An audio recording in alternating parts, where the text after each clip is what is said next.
صلى الله عليه وسلم وشر الأمور نوازلها وكل محدثة بدعة وكل بدعة ضلالة وكل ضلالة في النار.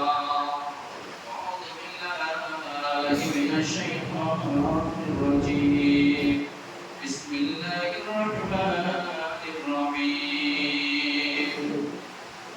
قاف والقرآن المجيد بل عجبوا أن جاءهم منهم فقال الكافرون هذا شيء عجيب أإذا متنا وكنا ترابا ذلك رجع بعيد قد علمنا ما تنقص الأرض منهم وعندنا كتاب حفيظ بل كذبوا بالحق لما جاءهم فهم في أمر مريض أفلم ينظروا إلى السماء فوقهم كيف بنيناها وزيناها وما لها من فروج والأرض مددناها وألقينا فيها رواسي وأنبتنا فيها من كل زوج بهيج.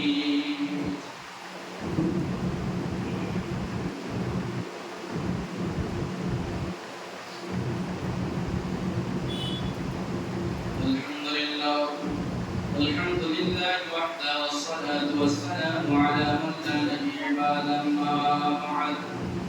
أعوذ بالله من الشيطان الرجيم. بسم الله الرحمن الرحيم. كل نفس ذائقة الموت وإنما توفون أجوركم يوم القيامة. وقال الله تبارك وتعالى في كلامه المجيد. بسم الله الرحمن الرحيم. ولا تصلي على أحد منهم مات أبدا ولا تقم على قبره إنهم كفروا بالله ورسوله وماتوا وهم فاسقون.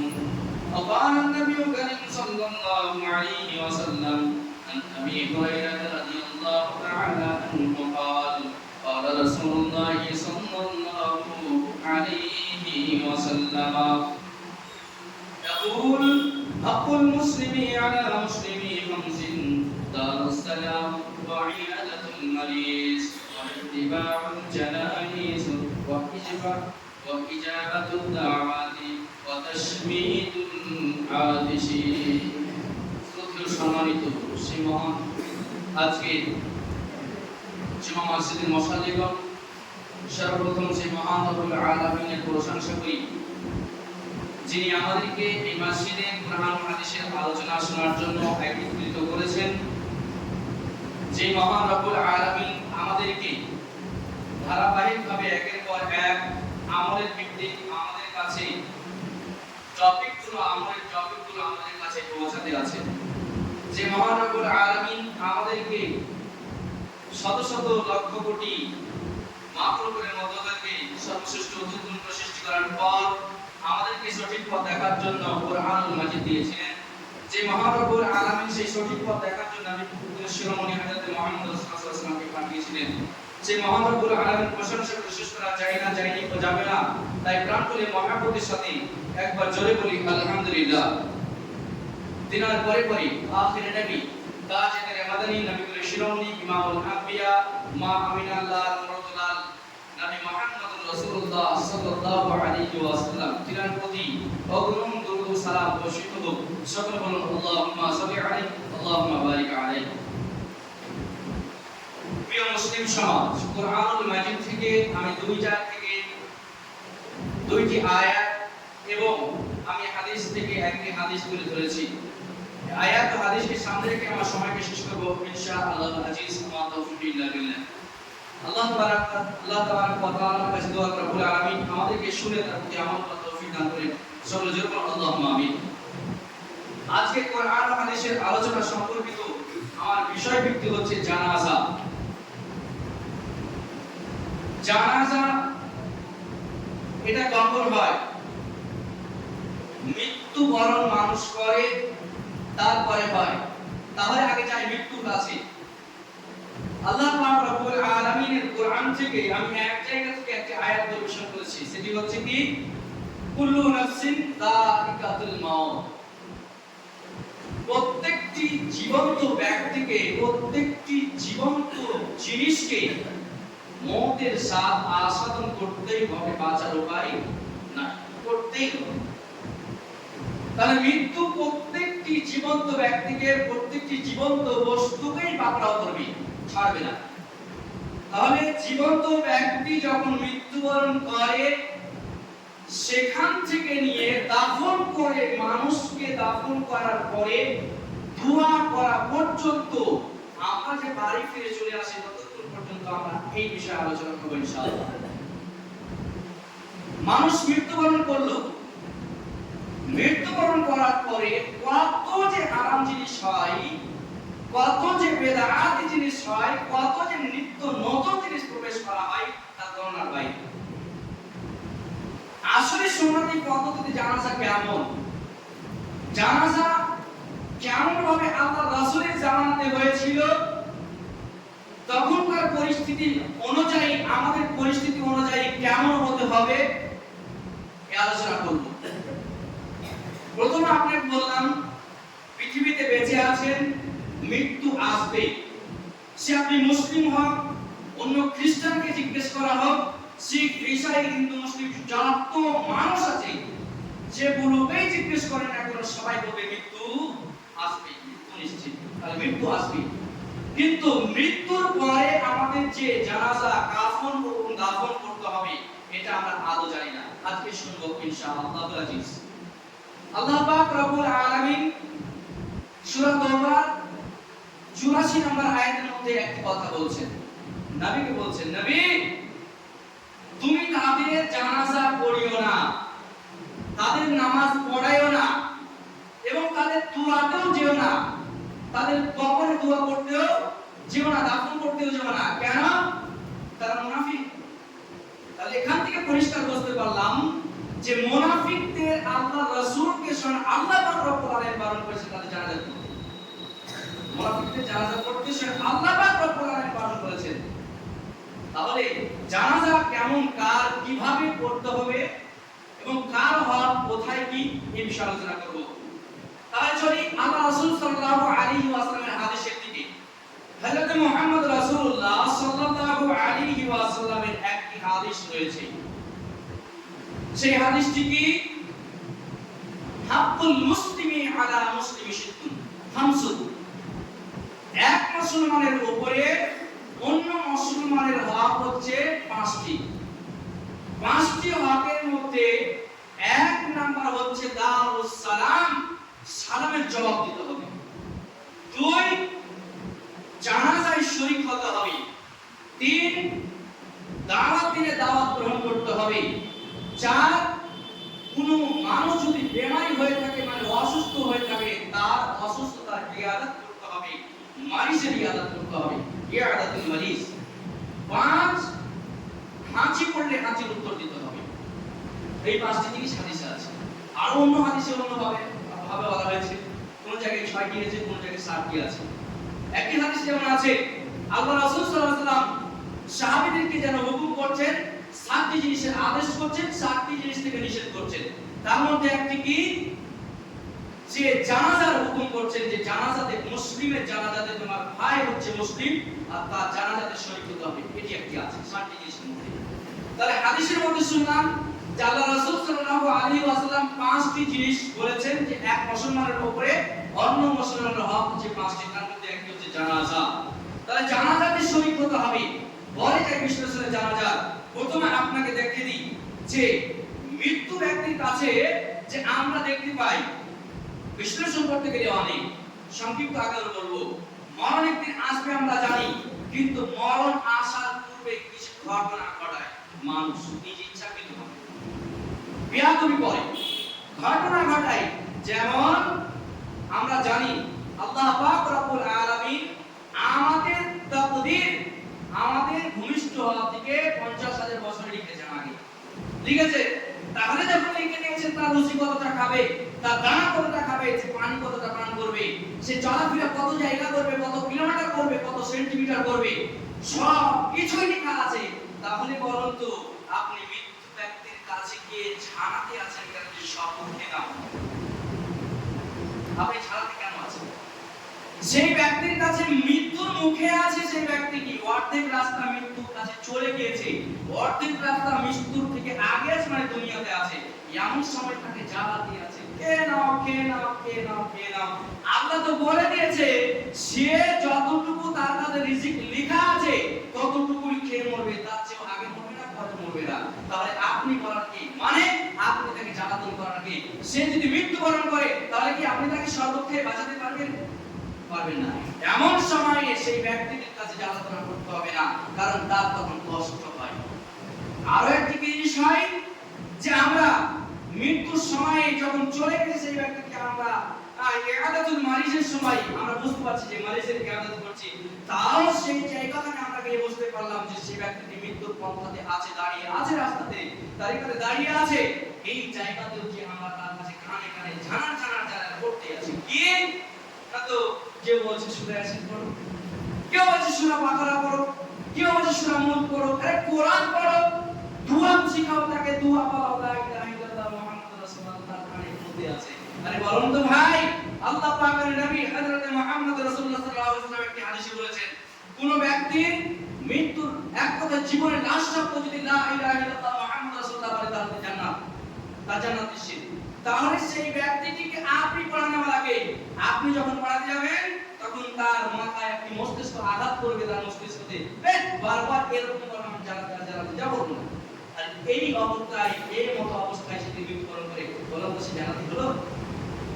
তাহলে এই ব্যক্তির কাছে গিয়ে জানার করতে হবে না। লা ইলাহা ইল্লাল্লাহ মুহাম্মাদুর রাসূলুল্লাহ আপনি পড়াতে চাইছেন, আপনি নিজে পড়ুন। যখন আপনি বারবার পড়তে থাকবেন তখন আপনার শুনেই সেই ব্যক্তিটি বলবে এখন আমিও বলে দেখি। আর সেই অবস্থায় বলার সাথে সাথে যদি মৃত্যুবরণ করে আলহামদুলিল্লাহ, সেটা থেকে জানাতে হবে না। তাহলে এই জিনিস থেকে পিছিয়ে রাখুন। তারপর দ্বিতীয় নম্বরে চলুন। দ্বিতীয় নম্বরে কি, যে আমরা বিশেষ করে কয়েকটি জিনিস দেখি যে গ্রাম থেকে কেউ কোনো বাড়িতে যদি মৃত্যুবরণ করে দলে নগ্নতা ভদ্রতা নাই, কিছু নাই, মহিলারা একে যেতে আছে, দেখতে পাওয়া যায়, প্রত্যেকটি মৃত্যু বাড়িতে দেখতে পাওয়া যায়। শোনো, এই যে মহিলাদেরকে তুমি বেপরদা হালে ছেড়ে দিচ্ছ, আর সেই মহিলাটি যাচ্ছে, আপনাকে সরাসরি বারণ করবো না যে যাবেন না, কিন্তু যেতে হবে। যেতে গেলে চারটি শর্ত আছে, মহিলাদের চারটি শর্ত আছে। এক, মহিলারা যেতে পারবে শর্তের উপরে, তার মধ্যে শর্ত নাম্বার 1 কি, ফিতনা থেকে বেঁচে থাকতে হবে, বেপরদা থেকে বেঁচে থাকতে হবে, ফিতনা থেকে বেঁচে থাকতে হবে, গীবত থেকে বেঁচে থাকতে হবে। মৃত্যু বাড়তে গেল, আরে ওই ব্যক্তির হাত ভেঙে গেছে, যা কিছু না, কিন্তু কিছুই হয়, এই যে ফিতনা বাড়াতে আছে। এই কারণে আল্লাহ রাসূল সাল্লাল্লাহু আলাইহি ওয়াসাল্লাম বলেছেন শর্ত ছাড়া তোমরা যাবে না মৃত্যু বাড়িতে। মৃত্যু বাড়িতে শর্ত ছাড়া যাবে না। তার মধ্যে শর্ত নাম্বার 1, ফিতনা থেকে বেঁচে থাকতে হবে, বেপরদা থেকে বেঁচে থাকতে হবে। আপনি গেলেন সেই জায়গাতে, আপনার মেয়ে বেপরদা হয়ে চালা করছে, কথাবার্তা বলছে, ছেলে মেয়ে কোনো ব্যবধান নেই মৃত্যু বাড়িতে, সেখানে কিন্তু আপনাকে কি করতে হবে, আপনার জ্ঞান অর্জন করতে হবে যে এই ব্যক্তি মৃত্যুবরণ করলো, আরে ভাই কালকে আমার খোঁজে পাওয়া হবে, এটা না করে সে এটা না করে সে কিনা আছে। দ্বিতীয় নাম্বার, চিল্লাচিল্লি করা যাবে না সে বাড়িতে। এই যে একটু আগে বললাম, চেঁচাতে আছে, গল্প গুজব করতে আছে, বিলাপ করা যাবে না। যদি ক্রন্দন করেন কিন্তু বিলাপ ছাড়াই, এটি আল্লাহ রাসূল সাল্লাল্লাহু আলাইহি ওয়াসাল্লামের হাদিসে প্রমাণিত। চলুন তারপর 3 নম্বরে যেটি শর্ত, সেটি হচ্ছে একবার গেলে যথেষ্ট, বারবার যাওয়া দরকার কি আপনার? বারবার যাওয়া দরকার কি আপনার? কি ওটা? আরে দেখার মন হলো মৃত্যু ব্যক্তিটি তার কাছে হিস্সা, মানে কি সেখান থেকে কিছু জ্ঞান অর্জন, কিছু আল্লাহ রাসূলের যেরকম, আল্লাহ রাসূল যেমন মহিলাদের যেতে বলেছেন কবরস্থানে যাও মৃত্যুকে ভয় করার জন্য, তেমন ভাবে তুমি যাও না ওই বাড়িতে, একবার যাও কে মৃত্যুকে ভয় করে আসো। এই জন্য আপনাকে যাওয়া হবে। আপনি তার চেহারা দেখতে পাচ্ছেন নাকি? চেহারা দেখে আপনি কি করবেন? তাকে পাবেন? আস্তাগফিরুল্লাহ নাউযুবিল্লাহ মিন যালিক। আরে পাবেন না। তাহলে আপনাকে একবার যে বারবার যাওয়ার দরকারটা কি? এই থেকে বঞ্চিত থাকুন। 4 নম্বরে এই যে আমরা শোক পালন করি, শোক 3 দিন থেকে অনেক দিন পালন করি। কেউ 40 বলে দেখতে পাই আমরা, আরে ভাই ওটা তো হারাম। চলুন আমাদের মধ্যে যেগুলো হয় শোক পালন করি, একজন নারী শুধু তার পুরুষের জন্য 4 মাস 10 দিন শোক পালন করতে পারবে, তার চেয়ে বেশি না। তাহলে আপনি কতদিন শোক পালন করবে? আল্লাহ রাসূল সাল্লাল্লাহু আলাইহি ওয়াসাল্লাম হাদিসে প্রমাণিত 3 দিনের বেশি না। তাহলে 3 দিন শোক পালন করতে পারবে, তার চেয়ে বেশি না। চলুন তারপরে প্রতি টপিকে আগে যাই। আল্লাহ রাসূল সাল্লাল্লাহু আলাইহি ওয়াসাল্লাম বলেছেন, কি বলেছেন? মৃত্যু ব্যক্তির কাপড় এক কথায় মৃত্যু ব্যক্তির কাপড় পরিধান করার নিয়মটা কি? মৃত্যু ব্যক্তির কাপড় কয়টি? কেউ তো বলে যেমন যে মহিলাদের কাপড় 5টি 4টি অথবা 3টি, আর পুরুষদের নাকি 3টি। শুনুন, আল্লাহ রাসূল সাল্লাল্লাহু আলাইহি ওয়াসাল্লাম হাদিস প্রমাণিত 3টি মহিলারা 3টি পুরুষের কাপড়ের ব্যবধান হতে পারে কম বেশি। তো কারো কাপড় ছোট হতে পারে, কারো কাপড় বড় হতে পারে, কিন্তু 3টি কাপড়ই লাগবে, 4টি 5টি 6টি হবে না। 3টি কাপড় দিয়ে তার কাপড় করতে হবে। তারপর চলুন 5 নম্বরে মৃত্যু ব্যক্তির গোসল কে দেবে? মৃত্যু ব্যক্তির গোসল কে দেবে? গোসল দেওয়ার ব্যাপারে আল্লাহ রাসূল সাল্লাল্লাহু আলাইহি ওয়াসাল্লামের হাদিস থেকে প্রমাণিত, গোসল দিবে আত্মীয় স্বজন, নিজের নিকটবর্তী মানুষগুলো। তাহলে ওই ব্যক্তিরা নয় যে মহিলাকে পুরুষ দিবে না, আরে মহিলাকে মহিলারাই দেবে, পুরুষকে পুরুষরা দেবে। এবার যদি ইচ্ছে করে যে নিজের স্বামীকে স্ত্রী গোসল দিবে পাবে, নিজের স্ত্রীকে স্বামী গোসল দিবে পাবে। এবার মহিলাকে একটা হাদিসের মধ্যে আছে মহিলাকে গোসল দিতে পারবে 12 বছরের নিচে ছেলেরা, মানে যারা সারা 12 বছরের নিচে, তাহলে পাবে তারা, তবুও শর্ত আছে। তাহলে কি হবে? নিকটবর্তী মানুষদের গোসল দেবে। আর যদি বলে এরকম বলে যায় যে আমার গোসলটা সেই দিনে, তাহলে সে পাবে। তাহলে এই যে মাহরুম যারা হারাম, এই ব্যক্তিরাই তাদেরকে গোসল দিতে পারবে, আর নিকটবর্তী মানুষরা গোসল দিবে। আর তাদের এখন যদি নিকটবর্তী মানুষ নাই, তাহলে কি করতে হবে? এমন এক ব্যক্তিকে খোঁজেন যে সত্যবাদী, যে আমানতদার, যে পর্দাকে মানে কি আমানতের খেয়ানত করে না, যে পর্দার মর্যাদা বুঝে, তাকে দেন গোসল করতে। আল্লাহ পাক রব্বুল আলামিন আমাদের সবাইকে এই কোরআন ও হাদিসের আলোচনা শোনার প্রতি আমল করার তৌফিক দান করেন। সকল আল্লাহুম্মা আমিন। ভিতরে জায়গা আছে, আপনার বাইরে জায়গা না হলে ভিতরে চলে আসেন। ভিতরে আপনি যান একটু, আমি জায়গা করে বাইরের মানুষদেরকে দেন। চলুন 6 নম্বরে জানাজায় শরীক হওয়া সম্পর্কে। তো প্রথমে হাদিসটি বলেছি, আর বলার কোনো প্রয়োজন নেই। কি আল্লাহ রাসূল সাল্লাল্লাহু আলাইহি ওয়াসাল্লাম বলেছেন, জানাজায় শরীক হওয়া এক মুসলিমের অপর মুসলিমের প্রতি হক। তাহলে জানাজায় শরীক হতে হবে। তারপর চলুন 7 নম্বরে যে কতজন প্রশ্ন করে বসে থাকে, কতজন প্রশ্ন আছে, আমার নিজের মনে প্রশ্ন ছিল, আর কতজন প্রশ্ন করেছে বেনামাজি জানাজা পড়া যাবে? বেপর্দা মহিলা, এক কথা বলতে যারা নেশাখোর, সুদখোর, ঘুষখোর, তাদের কি জানাজা পড়া যাবে? আল্লাহ রাসূল সাল্লাল্লাহু আলাইহি ওয়াসাল্লামের হাদিস আজকে সার্চ করছিলাম, আল্লাহ রাসূল সাল্লাল্লাহু আলাইহি ওয়াসাল্লামের হাদিস থেকে প্রমাণিত যে আল্লাহ রাসূল সাল্লাল্লাহু আলাইহি ওয়াসাল্লাম একজন ব্যক্তির জানাজা নামাজ পড়ছিলেন না, কিন্তু বলেছিলেন যে তোমরা তাদের পড়ে দাও, মানা করেনি। আর একজন ব্যক্তির জানাজা নামাজ পড়ছিলেন না, কেন? তার ঋণ ছিল তার জন্য। এবার চলুন বেনামাজির জানাজা নামাজ পড়া যাবে কিনা চলুন। তাহলে একটি বিষয় বিগত একটা চলে যায়, বিগত দিকে। বিগত কিছুদিন আগে একটা মৃত্যুবরণ করলো, বিগত কিছুদিন আগে। তাহলে এই মৃত্যুবরণটিতে আমরা দেখতে পেলাম যে সেই ব্যক্তিটি না যেন মদ্যপান করেছে, বিষয় জাগা। এবার চাই তাদের ভাইয়েরাকে, তাদের চাচাতো ভাইয়েরাকে সবাইকে ডাকলাম। প্রথম দিন, দ্বিতীয় দিন নামাজ পড়ে, তৃতীয় দিন খুঁজে পাওয়া যায়, আরে আজ পর্যন্ত খুঁজে পাওয়া যায়নি, এখনই খালি এসেছে। তাহলে আপনাদের বিবেচনার হাতে ছেড়ে দিলাম।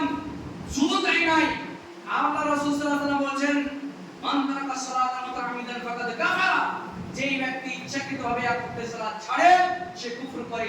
তাহলে ওই ব্যক্তিগুলোকে আমরা বারবার বলছি চলো নামাজের দিকে। কেন নামাজ পড়লেন? আরে ভাই লজ্জাও দিলাম, লজ্জা দেওয়ার পর নামাজ পড়তেও আসেনি। তাহলে সেই ব্যক্তিকে এই নামাজকে অস্বীকার করলো কি করলো? প্রশ্ন উঠে। এখন আল্লাহ রাসূল বলেছেন যে মুসলিম ঘরে জানাজা পড়া যাবে, অস্বীকার ব্যক্তি যারা করেছে, অস্বীকার করে, তাদের জানাজা পড়া যাবে না, তাদের ছেড়ে দাও, জঙ্গলে ফেলে দাও। তাহলে তাদের যাবে না, কাদের? যারা অস্বীকার করে। এবার আপনার কাছে প্রশ্ন ছুড়ি, আপনাকে বার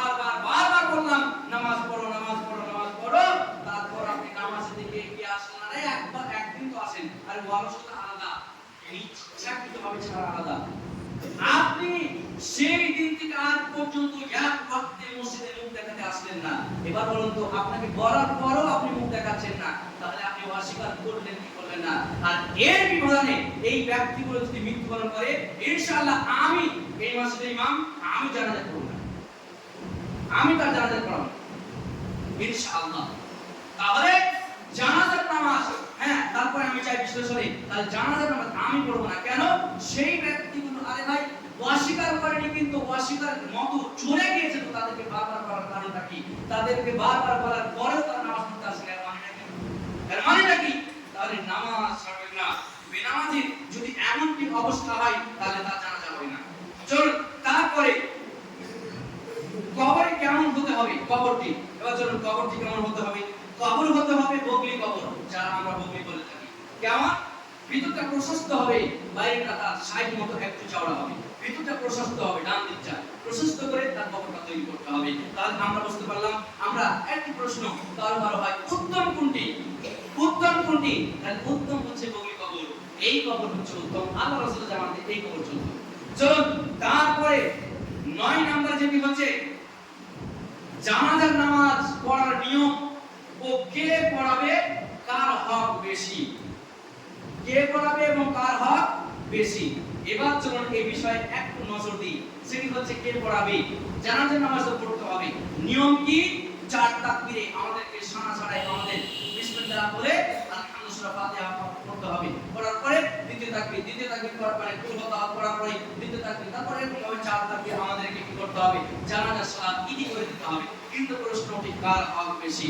মৃত্যু ব্যক্তি যদি কাউকে ওয়াসিয়ত করে যায়, মৃত্যু ব্যক্তি যদি বলে যায় যে ওই ব্যক্তিটি আমার চাচাতো ভাই আমার জানাজা নামাজ পড়াবে, আমার চাচাতো ভাই তাহলে আমার খালাতো ভাই আমার জানাজা নামাজ পড়াবে, আমার মামাতো ভাই জানাজা নামাজ পড়াবে, আমার ভাই আমার জানাজা নামাজ পড়াবে, আমার চাচা জানাজা নামাজ পড়াবে, মানে এরকম ভাবে যদি ওয়াসিয়ত করে যায় তাহলে তার হক। বরং যদি এরকম ভাবে ওয়াসিয়ত না করে যায়, তাহলে একজনের হক, সে হচ্ছে ইমাম, আপনার গ্রামের ইমাম।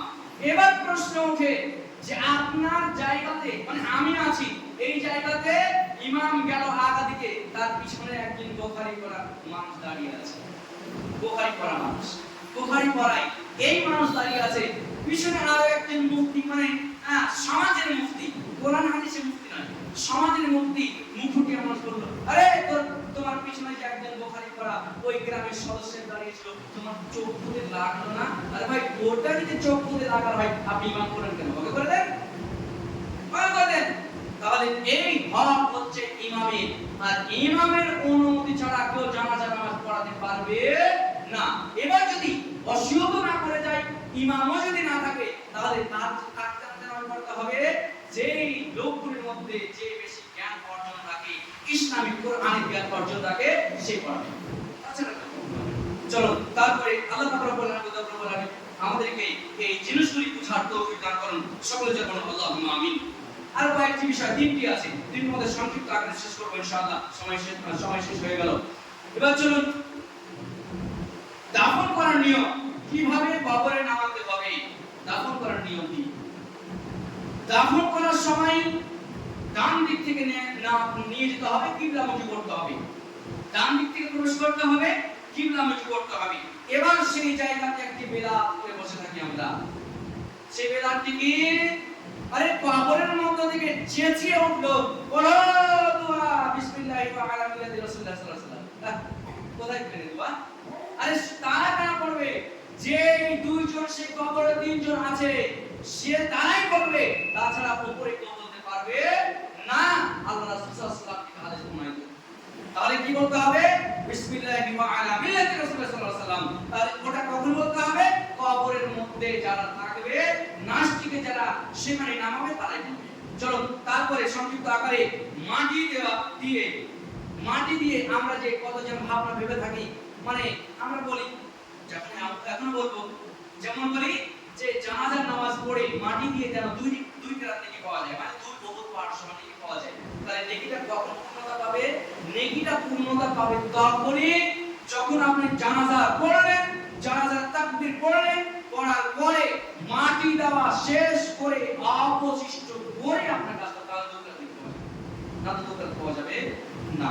তাহলে 2 কেরাত নাকি পেতে গেলে আপনার মনে ভাবনা আছে যে আমি মাটি দিয়ে দিলাম 2 কেরাত নাকি, না হবে না, এটা নয়।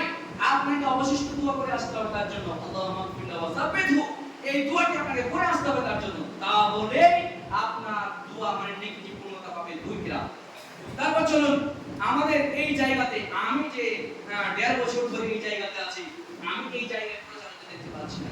আলহামদুলিল্লাহ এর আগে যত জায়গায় গিয়েছি সব জায়গায় দেখতে পেয়েছি। সেটি কি? আরে ভাই, মৃত্যু ব্যক্তির নামে দান সাদকা করেন না, করেন না, তার কিছু যাবে না। দান সাদকার নেকিটাই তার কাছে যাবে। আর কে যাবে? তার ছেলে, ওই সন্তান, নেককার সন্তান যদি দোয়া করে তাহলে।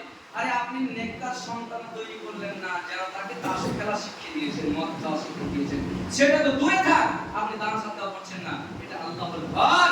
আল্লাহকে সন্তুষ্ট করতে গেলে, তার জন্য সন্তুষ্ট করতে গেলে আপনাকে দান করবে। কারণ আল্লাহ রাসূল সাল্লাল্লাহু আলাইহি ওয়াসাল্লামের হাদিস থেকে একটি প্রমাণিত হাদিস কি, 2টি কাজ দান দ্বারা হয়। এক, মৃত্যু কষ্টটি কমে যায়। দ্বিতীয়, আল্লাহ যদি নারাজ থাকে, তার রাজি হয়ে যায়। তাহলে মৃত্যু তো সে ব্যক্তি করে নিয়েছে, তাহলে একটি কাজ হয়ে যাবে, সেটা হচ্ছে কি আল্লাহকে রাজি করা যাবে। তাহলে এই দান থেকে সেই ব্যক্তির আযাব থেকে কমা যাবে। কিন্তু আজ পর্যন্ত যতক্ষণ আমি মৃত্যুবরণ এই গ্রামে দেখলাম, আরে ভাই মসজিদের টাকা দান সাদকা আসছে, কত যে নির্দিষ্ট, কত যে নিচে হয়েছে, টাকা পয়সা মনে নেই, তাদের মনে মনে দান সাদকার প্রশ্ন উঠবে না।